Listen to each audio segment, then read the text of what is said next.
and the Bakongos, two different tribes struggling for power in the Congo. Then, of course, Liberia, there's a peace agreement now between forces of Charles Taylor and those of the interim government, Emmett Sawyer, that's still holding at this particular time.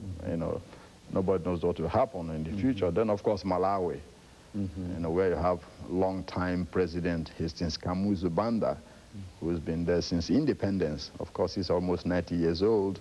Just had a brain surgery a few months ago, but still clinging to power. Of course, Banda was educated here in Nashville at Meharry Medical College. Then you have Sierra Leone, of course. Rebels are trying to overthrow the government of President Valentine Strasser, who came to power a few years ago. Then, of course, the good news in South Africa, Mandela has been proclaimed president, by the legislature in Cape Town. Tomorrow he gets sworn in as president of South Africa. And then, of course, the bad news, Rwanda and Burundi. We are fighting, it's still going on. And looking at all of those difficult spots in Africa, Dr. Madu, let's have you to talk about Rwanda this morning and to give our audience some idea in terms of how we might be able to reach a solution, or perhaps if there is anything the outside world might be able to do in order to help to end some of the violence that's going on in that small country.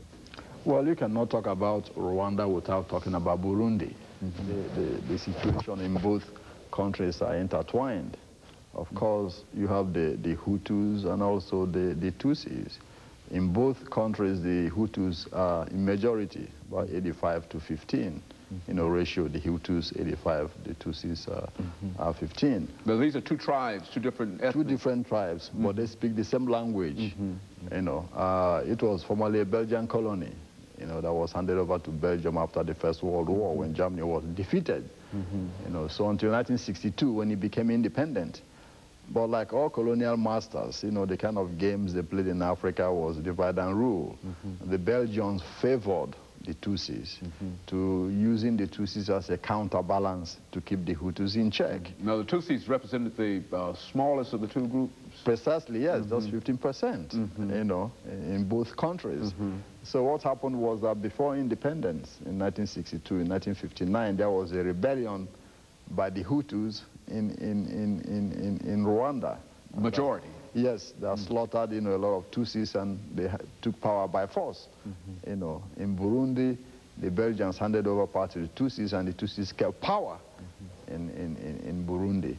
So since then, there has been a lot of problems.